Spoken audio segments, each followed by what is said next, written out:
toleransi di dalam Islam itu sebenarnya adalah tidak saling mengganggu. Lakum dinukum waliyadin. Ya udah, urusan agama Anda. Janganlah saya ditarik-tarik ikut merayakan agama Anda. Nah, itu toleransi, batas toleransi dalam Islam seperti begitu. Toleransi kemudian kita ikut di gereja yang satu ngaji, satu nyanyi-nyanyi, bukan toleransi itu. Itu adalah merusak akidah.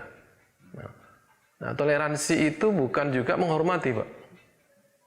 Kalau kita menghormati, coba ayat-ayat Quran itu tidak menghormati agama Nasrani dan Yahudi, karena menyalahkan itu, iya kan?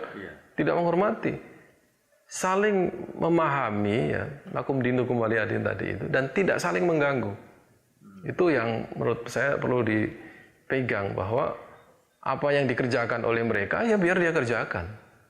Ya, mereka mau ke gereja hari Ahad, itu nggak ada masalah. Mau merayakan Natal besar-besaran, nggak ada masalah, silakan. Tapi jangan kemudian kita diajak untuk Natalan. Ya, berarti kita ikut ibadah mereka kan. Diajak kita pergi ke pura, kemudian pakaian pura, berdoa di situ. Terus kita diajak-ajak berdoa dengan doanya semua agama. Nah, itu bukan toleransi, ya. Dan agama lain tidak, saya rasa dan saya yakin, agama lain tidak memerlukan kita melakukan perbuatan-perbuatan itu untuk menunjukkan toleransi kita, ya. Tidak memerlukan itu. Ini yang kita ini menurut saya berlebihan, ya.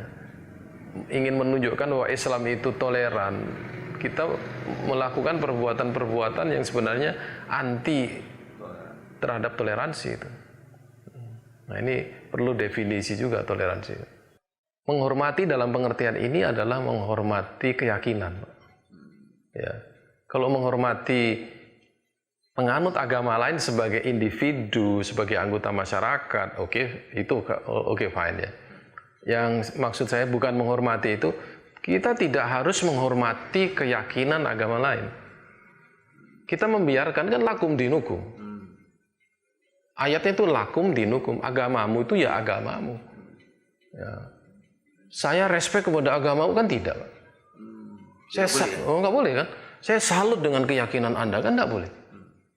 Itu namanya menghormati itu. Saya sangat salut Anda begitu taat Anda ke gereja dan Anda saya hargai. Padahal dalam Islam kan itu dilarang sama nggak boleh. Kita sudah lepas saja, itu urusan Anda dengan agama Anda. Ya. Makanya kita tidak akan pernah merusak gereja, ya. Tidak saling mengganggu. Kita tidak akan pernah merusak Natalan. Ya. Kita tidak akan pernah mengganggu orang yang sudah beragama dengan agama mereka masing-masing. Ya kan? Itu artinya tidak menghormati kan? Tidak menghormati. Lain. Nah, kalau kita harus menghormati mereka kan berarti itu sudah masalah teologis, Pak.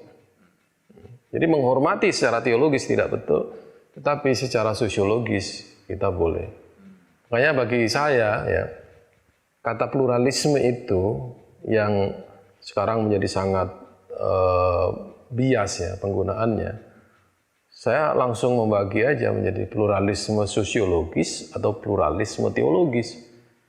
Nah, kalau pluralisme teologis itu berarti kan Anda masuk dalam ranah penyamaan agama-agama atau pembenaran agama-agama. Tapi kalau pluralisme sosiologis, ya, berarti itu adalah sebuah situasi di mana Anda hidup bersama dengan berbagai macam agama, ya.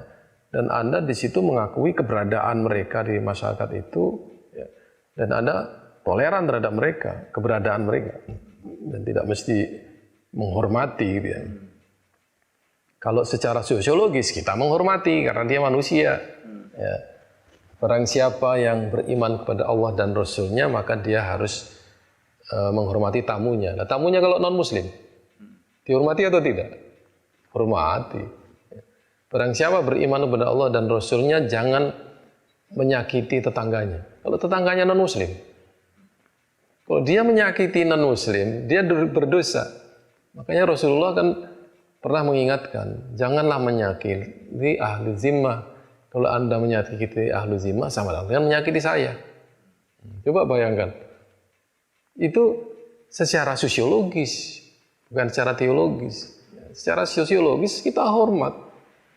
Tapi secara keimanannya, akidahnya kita tidak bisa menghormati itu karena ayat-ayat kita tidak menghormati.